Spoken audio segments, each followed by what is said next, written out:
Dr. Valari pressed her 6 slender limbs against the observation window, unable to tear her eyes away. Beyond the reinforced glass, another patient died. The Corvi merchant had arrived only 3 days earlier, smiling as he joked with the nurses. Now, his vibrant blue skin had faded to a lifeless gray. Thin streams of crimson blood trickled from his eyes, ears, and mouth. His monitors flatlined. The room fell silent. Another life lost. Valari closed her eyes for a moment. She had stopped counting the dead hours ago. There were simply too many. Serenity 9 had been built to save lives. The massive medical station orbited a quiet yellow star on the edge of explored space, far from wars, political disputes, and military conflicts. It was a place of hope. More than 3,000 patients, doctors, and researchers from 17 different civilizations lived aboard the station. Species that had once been enemies worked side by side here. Scientists shared discoveries freely. Doctors treated anyone who came through the airlocks. On Serenity 9, life always came before politics. At least, it used to. Valari had believed medicine could solve any problem, that every disease had a cure, that every patient deserved hope. She wasn't so certain anymore. Because this enemy couldn't be reasoned with. It couldn't be negotiated with. It couldn't even be understood. The pathogen had arrived without warning. One infected passenger aboard an ordinary cargo transport. At first, nobody noticed. A mild fever, fatigue, nothing unusual. Then 5 patients became 50. 50 became hundreds. Within days, the station was drowning. Now more than 2,000 people were infected. Doctors collapsed beside the patients they were trying to save. Entire medical teams disappeared overnight. The disease spared no species, no age, no immune system. It adapted to every biology it encountered. The infection attacked from the inside. Organs slowly dissolved into liquid. Blood vessels burst one by one. In the final stage, victims bled from every opening before their hearts simply stopped. The survivors gave it a name, Crimson Cascade, because once the bleeding began, death always followed. Valari had tried everything. Complete quarantine. Experimental antiviral compounds, nanomedical reconstruction, genetic therapy, radiation sterilization, alien medicines collected from hundreds of worlds. Nothing slowed it. Nothing even confused it. One night, alone in her laboratory, she found herself whispering a prayer. Not because she believed, but because science had run out of answers. She stared at the latest test results. Every screen displayed the same conclusion: no effect. The disease was winning. An exhausted nurse stumbled into the laboratory. Her protective suit was stained with blood. "Doctor," her voice trembled. "We've lost another 37 patients." Valari lowered her head. "And Ward 8? The nurse couldn't answer. She simply shook her head. Silence. Then, every monitor in the laboratory flashed at once. Incoming priority transmission origin, Earth. The room froze. Earth? Valari frowned. Humanity had only recently joined the interstellar medical community. Talented, but inexperienced compared to civilizations with thousands of years of biological research. Why would humans contact them now? She accepted the transmission. A human doctor appeared on the screen, wearing a plain white laboratory coat. Dark circles surrounded his eyes. Behind him, hundreds of researchers worked without stopping. He spoke only one sentence. "Dr. Valari, we think we've found a way to stop Crimson Cascade." Nobody in the laboratory breathed. For the first time in weeks, hope returned. But the human doctor's next words made that hope even more unbelievable. "We're bringing the cure ourselves." Outside the station, a single human medical ship dropped out of faster-than-light travel. It was alone, surrounded by the deadliest plague the galaxy had ever known, and carrying humanity's last chance to save 17 civilizations. The disease adapted to every cure she attempted. It learned, it evolved, it killed. "Doctor, another section has lost power." Kirval appeared beside her, his translator device crackling with static. The station's second officer looked exhausted. His usually bright facial membranes had dulled to a sickly yellow. Life support will fail in 72 hours. Valari made a sound that her species used for grief. 72 hours. 3 days until everyone aboard died, either from the disease or from suffocation. When the air recyclers stopped working, they had sent distress calls to every nearby station. Most hadn't responded. The ones that did refused to come near an infected station. No one wanted to risk their own people for strangers who were already dead. There is one response, Kirval said quietly. He handed her a datapad from the humans. Valari felt something cold moved through her blood. Humans. She had never met one, but everyone had heard the stories. They came from a death world called Earth, a planet so hostile that everything there evolved to kill. Humans were predators who refused to die. They had survived an ice age, a meteor impact, and countless wars against each other. When they joined the galactic community, they brought their violence with them, but they also brought their medicine. Human doctors were rumored to perform miracles. They could reattach severed limbs, cure diseases thought to be impossible, and keep patients alive through injuries that would kill any other species. Some said it was because humans themselves were so hard to kill that they had learned to save the unsavable. Belthari read the message. Request received. Sending specialist. ETA 36 hours. Prepare for unconventional methods. 1 specialist. She said, not a team, not their medical corps. Kiraval pulled up an attached file. A military designation appeared on the screen, along with a name, Warrant Officer D. Hyan. The designation translated roughly to Hazardous Environment Combat Medic. A combat medic, Valari whispered. They're sending us a soldier. Perhaps soldiers are what we need. Carville said, we are fighting a war, Doctor. We're simply losing. Valari wanted to argue, but she looked at the observation window again. Another patient had stopped moving. She counted the dead in her head, but she had lost track after 300. What did it matter? In 72 hours, they would all be numbers. Unconventional methods, she read again. What does that mean? No one could answer that question. The human message contained no other information. No medical files, no treatment plans, just a name, a rank, and an arrival time. Pelthari tried to access human medical databases, but they were restricted, classified. Whatever the humans were sending, they didn't want the galaxy to know about it. The 36 hours passed like a nightmare. More patients died. More systems failed. The station's AI began shutting down non-essential sections to preserve power. Feltari worked until her limbs shook with exhaustion. She held dying hands and whispered comfort in 17 languages.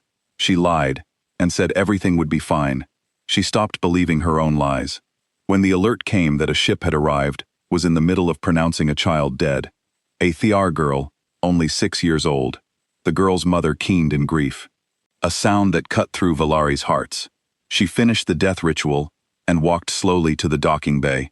She expected a medical ship, clean white hull, Red Cross symbol, maybe a team in protective gear rushing to help. Instead, an unmarked military dropship sat in the contaminated bay. It was small, dark, and covered in scorch marks from atmospheric entry. It looked like it had been through a war. The airlock opened. Valari held her breath. One figure stepped out. He was human. That much was obvious from the bipedal form and the distinctive flat face. He wore simple military clothing in dark colors. No armor, no protective suit, no breathing equipment. He walked into the contaminated docking bay like he was taking a stroll through a garden. Valari stared. The air in this section was poisonous with the pathogen. She was wearing full protection. Kurval beside her was sealed in an environmental suit. This human wore nothing but standard clothing and carried a massive pack on his back that looked heavy enough to crush a smaller species. He stopped in front of her. His eyes were dark and tired. Scars crossed his hands. He looked at her for a moment, then scanned the dying station with those calculating eyes. "Where are the critical cases?" he asked. His voice was quiet, calm, like he asked this question every day. Belthar's translator struggled with his language. You're not wearing protection. The air's human immune system has already cataloged and begun producing antibodies," he interrupted. He pulled out a small device and pricked his finger. Blood welled up red like the disease. He ran it through analysis and showed her the results. You have approximately 60 hours before total station failure. I need access to your pathology lab and all medical records now. Fathari looked at the blood analysis. His body had already identified the pathogen, already started fighting it in the few minutes since he stepped off the ship. His immune system had done what her entire medical team couldn't do in 3 days. "Who are you?" she whispered. "Warrant Officer Dahyun," he said. "Point me to the lab." He walked past her without waiting for a response. Belthari watched him go. This quiet human soldier who breathed poison like it was air. She looked at Kiral, who shook his head in disbelief. The humans hadn't sent a doctor. They hadn't sent a medical team. They had sent something else entirely. Something that walked into death and didn't even slow down. Belthari followed him. She didn't know what else to do. Behind her, another alarm sounded. Another patient dying. 58 hours left until everyone died. Maybe soldiers were what they needed after all. The 6 humans worked in perfect rotation. 4 hours on, 4 hours off. Each one giving blood, processing it, synthesizing treatments. They moved like a machine made of flesh and determination. Dahyun trained them in methods that made the alien medical staff uncomfortable, exposing themselves to trace amounts of the pathogen, using pain as a diagnostic tool, pushing their bodies past normal limits to produce faster immune responses. But it worked. The survival rate climbed 70%, 80%, 90%. Patients who had been hours from death walked out of medical bays. Children laughed again. Families reunited. The station slowly came back to life. Bellari watched the humans work and understood something fundamental. This was how they had survived Earth, not as individuals. As a pack, humans alone were dangerous. Humans together were something else entirely, something that refused to accept defeat. That turned impossible odds into just another challenge. At hour 64, they had treated over 2,000 patients. But the work wasn't finished. The disease still lurked in the station's systems, in the air filters, in the water supply, in every surface and shadow. One missed case could restart the entire plague. "We need to do a complete sweep," Dahyun said during a planning session. All 6 humans sat around a table in the lab. They looked exhausted, pale, covered in bruises from repeated needle insertions, but their eyes remained focused. Every section, every person test everyone for dormant infection. "That's 800 more tests," Han said. "We don't have enough synthesized treatment for that many potential cases. Then we make more." Dahi pulled up production schedules. "We increase the rotation, draw more blood per cycle." "We're already at maximum safe levels," another human said. His name was Ta Min, a maintenance worker who had volunteered immediately. "Push harder and we risk our own health. We're humans. We can take it, can we?" Heejin looked at Dahyun directly. "Or are you just assuming we're all like you? Terminal grade with enhanced regeneration." Daya hesitated. That small pause told Heejin everything. He had been pushing them like they had his enhanced biology, like they could survive anything. "We'll adjust the rotation. Smaller draws, more rest time." "No," Hyan stood. "We don't have time for that.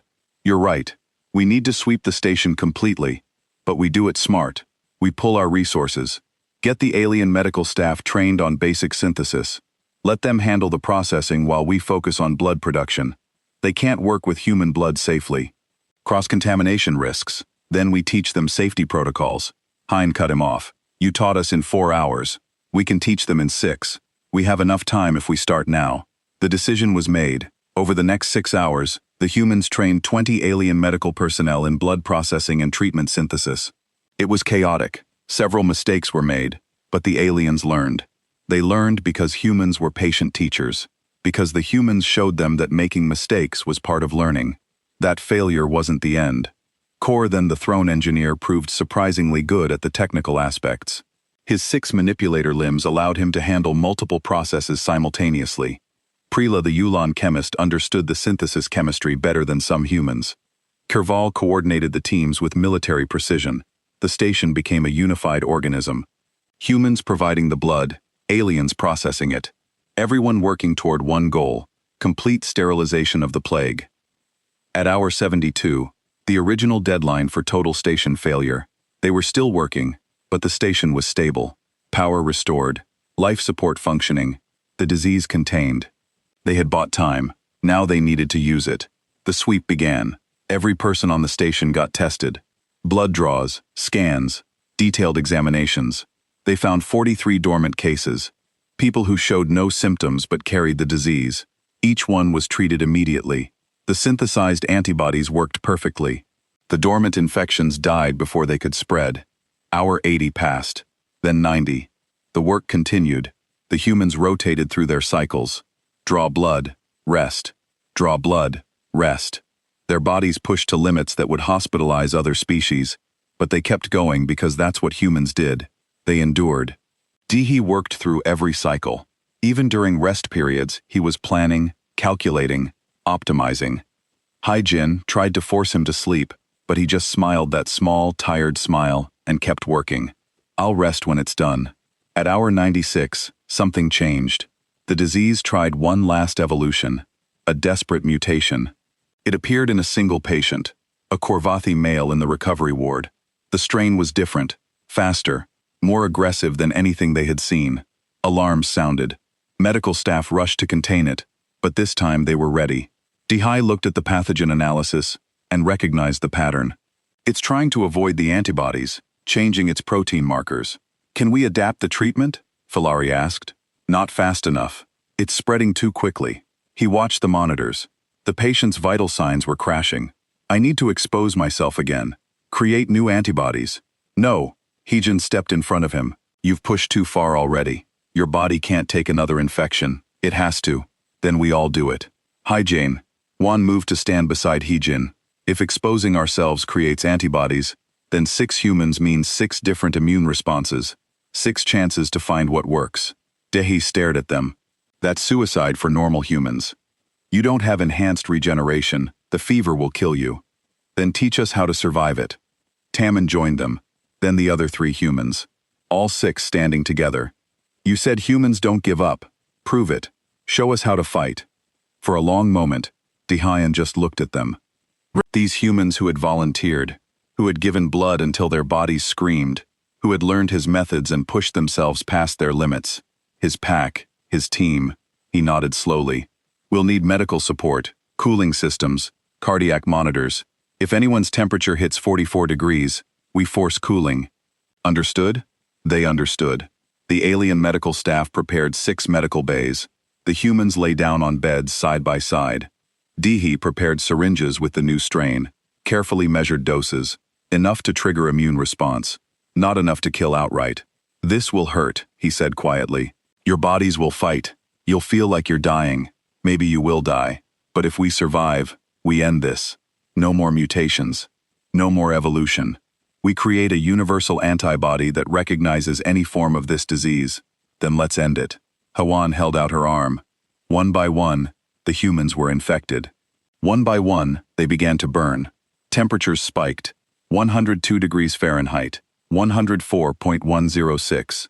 Their bodies shook with violent fevers. Blood leaked from noses and ears. Monitors screamed warnings. Filari watched in horror. This was madness. They were killing themselves. Stop this force cooling. Save them. Not yet. Dehe watched the monitors from his own bed. His temperature was already at 108. Let them fight. Trust human biology. For 3 hours, 6 humans burned. The alien medical staff stood ready to intervene, to save them. But Dehe kept waving them off. Not yet. Not yet. Juan's temperature hit 109. Her heart rate pushed 220. She was seizing. The staff moved to help. Dehun stopped them. Wait, she's adapting. The monitor showed it. Her immune system recognizing the threat, creating antibodies at impossible speeds, fighting, winning. Her temperature peaked at 109.5, then started dropping 109, 108, 107, one by one. The other humans followed the same pattern. Burning, fighting, surviving. Their bodies doing what human bodies had evolved to do on a planet that tried to kill them for 300,000 years. They adapted, they overcame, they lived. At hour 98, all 6 humans had survived. Their blood glowed with antibodies. Universal antibodies that recognized every form of the disease, every mutation, every evolution. The final weapon. Dehe stood on shaking legs, walked to the synthesis chamber, loaded his blood with hands that trembled from exhaustion. Start treatment production. We end this today. They did. By hour 104, Every single patient had received the universal treatment. The dormant cases were eliminated, the mutations destroyed, the disease completely eradicated from the station. 3,000 souls saved. Mortality rate, 47 dead. 98.4%, 4% survival. A miracle by any standard. A human miracle. DeHun checked the final reports, confirmed every patient was stable, confirmed the station was clean. Then he collapsed, his body finally giving up after pushing past every possible limit. He fell slowly, like a tree cut down. Juan caught him, lowered him carefully to the floor. "Medical team," she called. Now they took him to a medical bay. Belthari ran every scan she knew. His body was shutting down. Too much blood loss, too many infections, too much stress. His enhanced biology had carried him past impossible limits. But now the bill was due. "Will he survive?" Heejin asked quietly. Belthari looked at the scans. At this human who had saved thousands, who had taught them what sacrifice meant. "I don't know, his biology is beyond my understanding. But if he dies having saved everyone. That's not good enough." Heejin looked at the monitors. The 17 children survived. Word spread through the station faster than the disease ever had. The human soldier had infected himself with the deadliest version of the plague, had nearly died, had burned it out of his body through pure heat and will, and then he had used his own blood to save children who weren't his species, weren't even close to his species. Filthari watched the reactions ripple through the station. Species who had never trusted humans started asking questions. The Thronoti, who considered humans too violent to be civilized. The Anthenians, who thought human medicine was barbaric. The Korvathi, who whispered that humans were predators, wearing friendly faces. They all watched as Dion destroyed himself to save strangers. The mood shifted slowly, then faster. A throne engineer named Korin came to the lab. He brought equipment, crude transfusion devices he had manufactured in the station's workshop. "I heard you need to process more blood faster," he said. "These might help." A Julian chemist named Priva offered her private lab. "My equipment is better than what you're using. It's yours." Patients in the early stages of disease volunteered for testing. "Use us to test new treatments," they said. "We're dying anyway. Let us help save others." Balari had never seen anything like it. Species who barely spoke to each other, working together. All because a human soldier showed them what sacrifice looked like. Real sacrifice, not words, not promises, action. But it was another human who discovered the truth. Hyjin was the station's cultural liaison. Her job was to help species understand each other, to smooth over misunderstandings, to build bridges. She was good at her work, good at reading people, good at finding information. She found Dion asleep in the lab at hour 58. He looked terrible. Pale skin, dark circles under his eyes, his breathing shallow. She watched him for a moment. This soldier who had saved thousands. Then she accessed the station's database. She had clearance for human files, diplomatic immunity. She used it. What she found made her blood run cold. Daehun's military record, not the public version, the classified one, the one that showed he had been declared dead twice during the Haitian front, had been revived both times, had returned to duty both times. 47 combinations for valor. 47 times he should have died but refused to stop fighting. But that wasn't the worst part. The worst part was buried in his medical files. Years of exposure to biological weapons had worked. His immune system had won every battle, but it was losing the war. His body was starting to attack itself. Autoimmune cascade. Progressive and incurable. He had 2 years left, maybe less. Hyjin read the dispatch orders. Why he had been chosen for this mission? Because he was dying anyway. Because the human military used resources efficiently. 2 years doing nothing versus 2 days saving thousands of lives. The math was simple for them. She felt rage build inside her.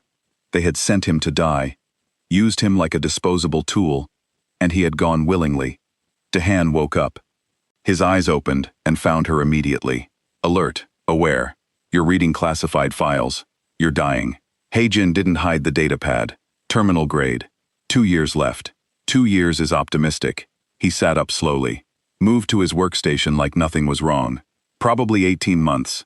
They sent you here to die. They sent me here to save people. He started prepping another batch of treatments. Different perspective. No. Hyjin stood in front of him, blocked his path. Don't do that. Don't pretend this is noble. They used you. Everyone uses soldiers. That's what we're for. He tried to move around her. She blocked him again. Let me work. Why did you accept? You could have said no, requested different assignment, spent your time with family, with people you love.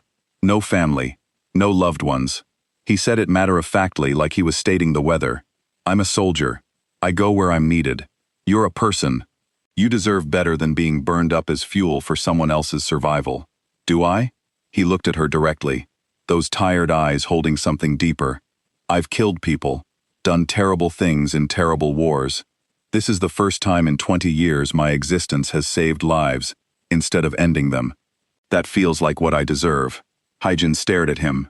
Understanding crashed over her like cold water. You're choosing this. It's not just orders. You want to die saving people. You think it makes up for what you've done. 18 months doing nothing. Or 2 days mattering. He moved past her to the workstation. Simple choice. Hyjin felt anger surge again, but this time it wasn't directed at command. It was directed at him, at his calm acceptance of death, at his willingness to throw himself away. She grabbed his arm, pulled him around, and slapped him. The sound echoed in the lab. Dahoon touched his face, looked at her in surprise. Hyjin had tears in her eyes, angry tears. You don't get to do that, she said. You don't get to decide your life doesn't matter, that you're just a tool to be used up and thrown away. I'm dying anyway. We're all dying anyway. She wiped her eyes. Every species, every person, death comes for everyone. The question is, what we do with the time we have, and you're choosing to burn yourself up in 2 days, instead of living for 18 months. That's not noble. That's suicide with extra steps. Dion opened his mouth, closed it. For the first time since arriving, he looked uncertain. What would you have me do? Walk away? Let these people die when I could save them? No. Save them. But don't do it alone. Hyjin gestured to the door. There are 6 humans on this station. We can rotate, share the load. You trained us. Let us actually help instead of just watching you kill yourself. Your bodies aren't adapted like mine. You weren't exposed to 200 different pathogens. Your antibody production is normal. Mine is enhanced. So, we give normal amounts instead of enhanced amounts. We work in shifts. We rest. We recover. She stepped closer. You taught us that humans don't give up, that we refuse to surrender. Well, I refuse to surrender you. You don't get to be the only hero here, soldier. We're Deathworlders too.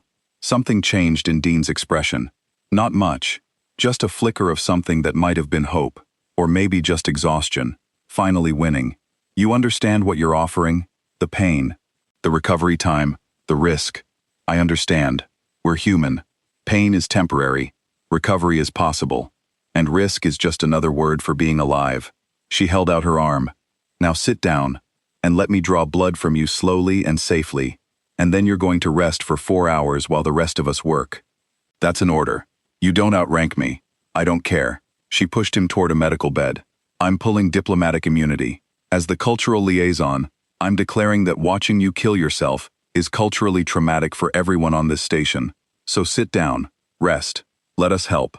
Dean looked at her for a long moment, then he laughed. It was a small sound, rusty like he didn't laugh often. You're serious, completely. He sat on the medical bed. 4 hours, then I go back to work. 4 hours of actual rest, not sitting here planning your next treatment cycle.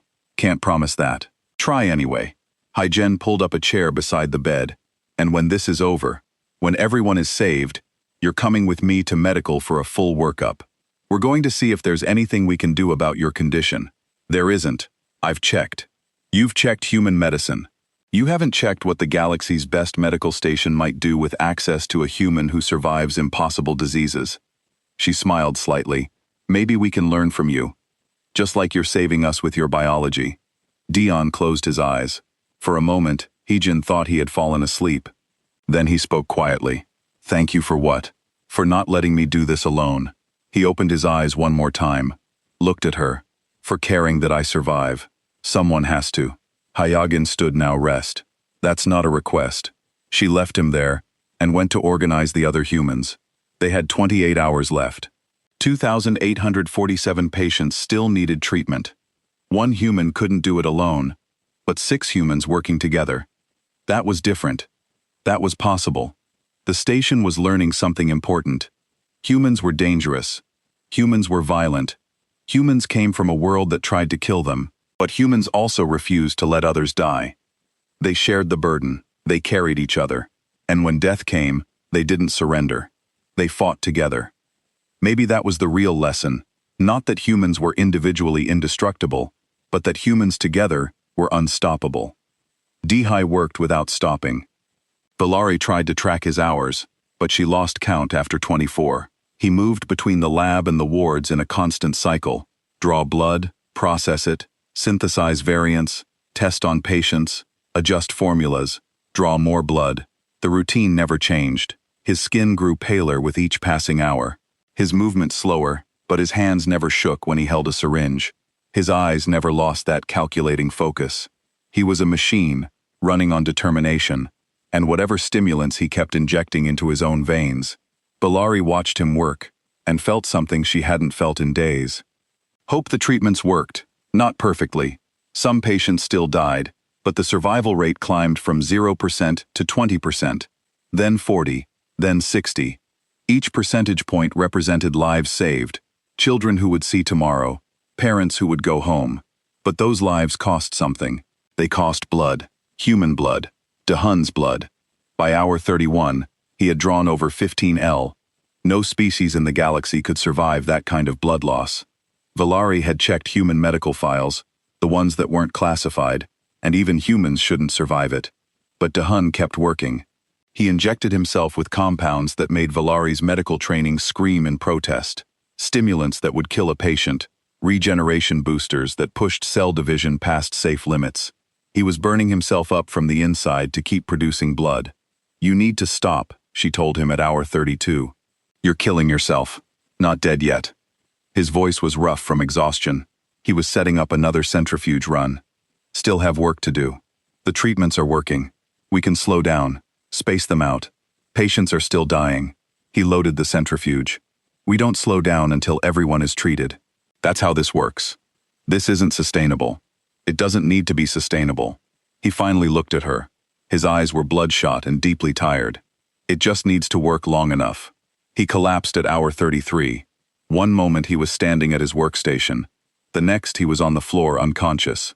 Felthari called for emergency medical support, but it was a human who got there first. Hewan was young for a human. She served as a navigation officer on the station, part of the small diplomatic contingent. She ran into the lab with the kind of speed that made Valari species look slow. She dropped to her knees beside Dehan and checked his pulse. "Idiot," Hewan muttered. She pulled out a medical scanner from Dehan's pack like she knew exactly where it would be, and ran it over him. "Blood pressure critical. Hemoglobin at 30%. He's pushed way past safe limits. Can you help him?" Valari asked. "I can stabilize him." Juan pulled out an IV bag and a needle with practiced ease. "But he'll hate me for it. He still has work to do." She inserted the IV line with the kind of skill that surprised Valari. This wasn't just a navigation officer. You have medical training. Basic field medicine. All human military personnel learn it. Juan adjusted the IV flow. "We learn to take care of each other because sometimes that's all we have." Dihi opened. He looked at the IV, then at Juan. "Take it out." "No. I have 43 hours left. 2,000 patients untreated. You have 0 hours left if you die in the next 5 minutes. Hewan held him down with surprising strength. For someone smaller than Valari, she was remarkably strong. "You're no good to anyone dead. Then stabilize me fast." Dehihi tried to sit up, failed, tried again. This time Hewan let him. He swayed, but stayed upright. "The disease is evolving. I saw signs in the latest blood work. If it mutates into something my antibodies can't recognize, this all fails. Then let us help." Juan gestured to herself. "I'm human. My blood works too, doesn't it?" Dehun stared at her. "You're not trained for this. Then train me fast. You said it yourself. 43 hours left." She rolled up her sleeve. "And I'm not the only one. There are 6 humans on this station. We can rotate. Share the load." Valari saw something cross Dion's face. Resistance, then calculation, then reluctant acceptance. It'll hurt. The extraction process, the recovery. It's not like a normal blood donation. We're humans. Haiwan smiled, but it wasn't a happy expression. Pain is just information. Teach me what to do. Over the next 4 hours, Dion trained Haiwan and 5 other humans in his methods. Valari watched as they learned to draw blood from each other, to process it, to synthesize the treatments. Each human gave 2 liters, then rested while their bodies regenerated. They rotated in shifts, creating a constant supply of human blood. The other species on the station watched in amazement. Humans helping a human save aliens. They worked with the same quiet determination Dehi showed. No complaints, no hesitation. They just did what needed to be done. Why? Kurval asked Haiwan during one of her rest periods. Why sacrifice yourselves for us? We're not your species, not your responsibility. Haiwan looked at him with those distinctly human eyes that faced forward. Predator eyes, because you needed help. That's enough. But it wasn't enough. Not quite. At hour 52, the disease evolved. A new strain appeared. Faster, more aggressive, resistant to the antibodies. It hit the youngest patients hardest.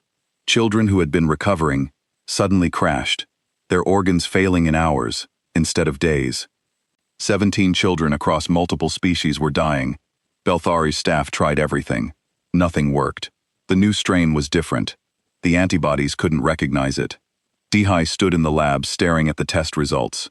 For the first time since arriving, Belthari saw uncertainty in his expression. Not fear, just calculation. He was solving a problem that might not have a solution. I need to adapt, he said quietly.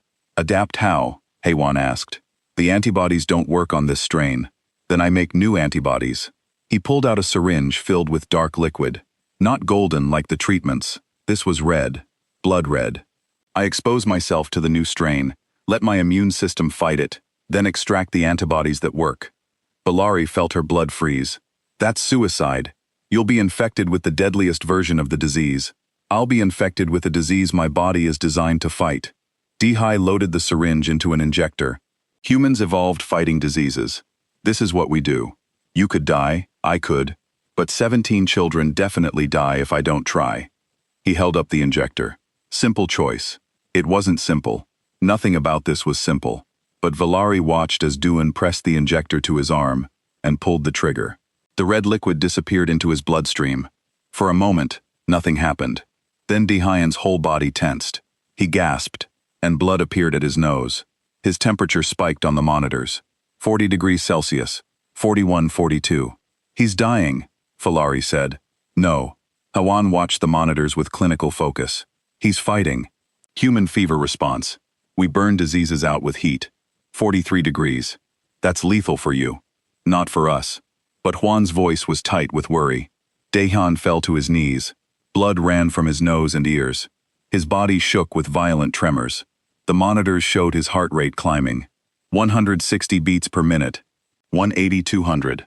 Valari wanted to intervene to cool him down to save him. But Haiwan held her back.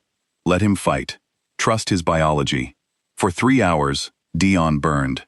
His temperature peaked at 43.5 degrees. His heart rate pushed past 200. Blood leaked from every pore as capillaries burst under the pressure. He looked like he was dying, but he was winning. The monitor showed the disease markers dropping. The new strain being identified, tagged, destroyed. His immune system was learning at impossible speeds, creating new weapons in real time. Antibodies that recognized the mutated strain that could kill it. At hour 55, Dehan's temperature started dropping.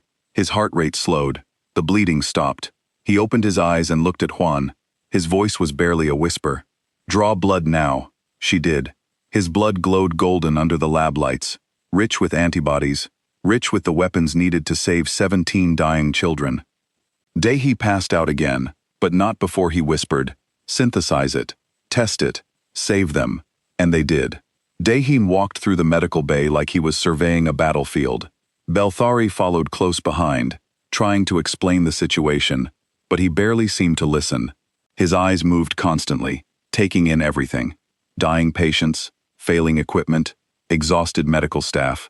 He processed it all with the calm efficiency of someone who had seen worse. This section is critical, Valari said, gesturing to a ward where the sickest patients lay.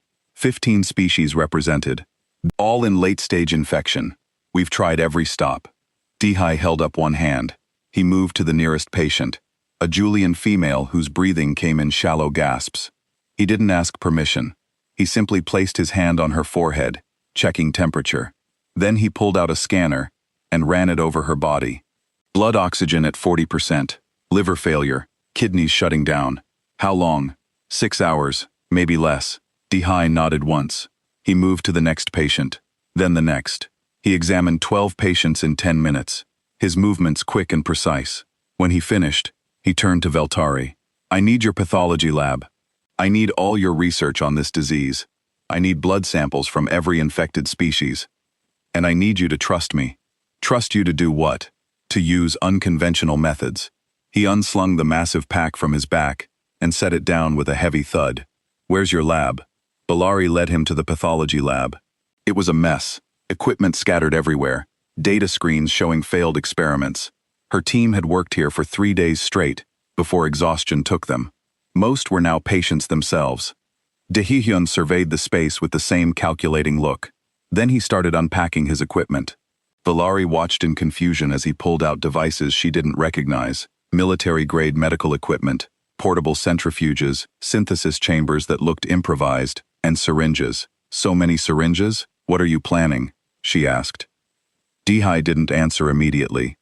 He was setting up a workstation, moving with the kind of practiced efficiency that came from doing something 1,000 times before. When he finally spoke, his voice was quiet. The disease attacks organ systems. Different species, different organs, but same mechanism. It's looking for something specific in your biology. We know that we can't find a universal cure because every species reacts differently. You're thinking like a doctor.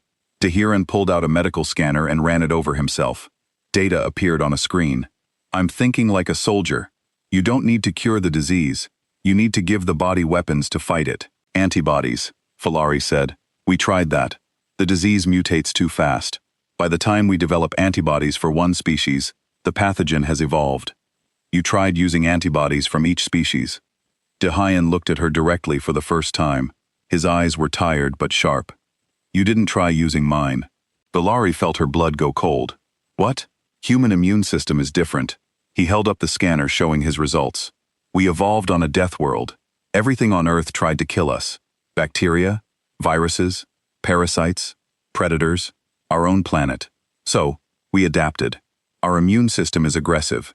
It learns fast. It remembers everything. He pulled out a syringe and a collection bag. Before Valari could protest, he pushed up his sleeve and inserted the needle into his arm. Dark red blood began flowing into the bag. What are you doing? Valari moved forward, but Dihan waved her back. Giving you weapons, he said calmly. My immune system has already identified this pathogen. It's producing antibodies right now. I'm going to extract them, synthesize them, and use them as the base for a universal treatment. That's impossible. One species can't produce antibodies that work for 17 different species. Human antibodies are generalists. They don't target specific biology. They target behavior patterns. He watched the blood bag fill with the same calm expression. This disease behaves consistently across species. That's its weakness. My antibodies will recognize that behavior. Valari watched in horror as he filled the first bag, then started a second. You'll kill yourself. You can't give this much blood. Human regeneration rate is 2 million red blood cells per second. He didn't look away from his work. I can produce half a liter of blood every few hours. I'll be fine. No species can do that. We can. He finished the second bag and pulled out the needle. His arm showed no sign of injury. The puncture wound was already clotting. We heal fast. One of many advantages of evolving in hell. He moved to the centrifuge and began processing the blood. Thari watched fascinated, despite her horror. He worked with absolute confidence, like he had done this 100 times before. Maybe he had. Who are you really? She asked quietly. A combat medic. He didn't elaborate. His hands moved constantly, setting up equipment, running tests, synthesizing compounds. I served on the Haitian front for 5 years. I've never heard of that conflict. Most haven't.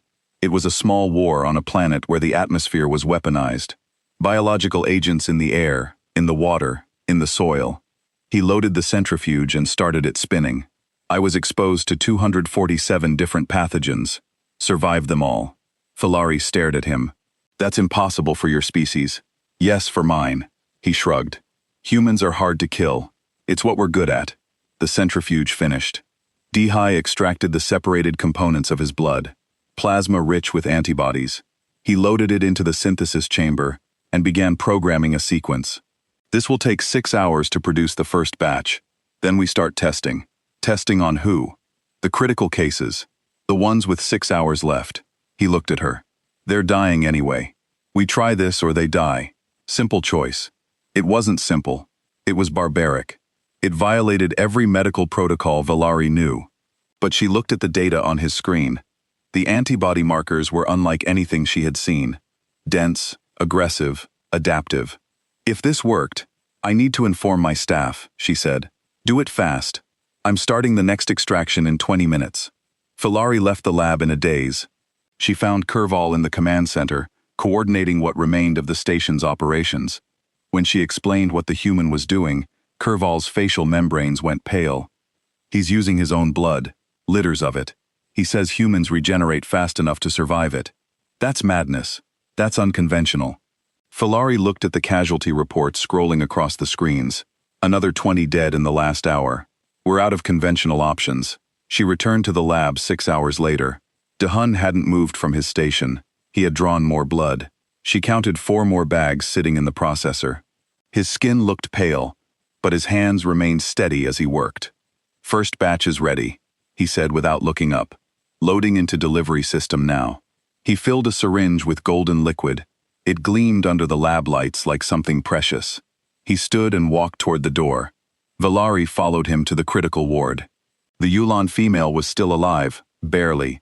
Her breathing was almost non-existent. DeHun checked her vital signs one more time, then looked at Valari. This either works or it doesn't, but doing nothing means she dies for certain. He injected the golden liquid into her bloodstream, then stepped back and waited. Valari held her breath. Kurval had followed them and stood nearby, watching with wide eyes. For 3 minutes, nothing happened.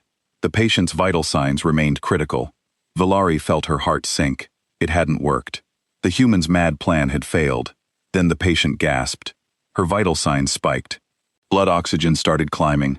40%, 45, 50. The monitor showed organ function improving. The patient's eyes opened. She looked around in confusion, then started crying. She was alive. Dehayan nodded once, as if he had expected nothing less. I'll need to synthesize 17 species-specific variants. Get me the blood samples. We have 52 hours left. He walked back to the lab. Valari stared after him, then looked at the crying patient who had been dead 6 hours ago. The human had used his own blood to create a miracle. What kind of species did that? What kind of soldier?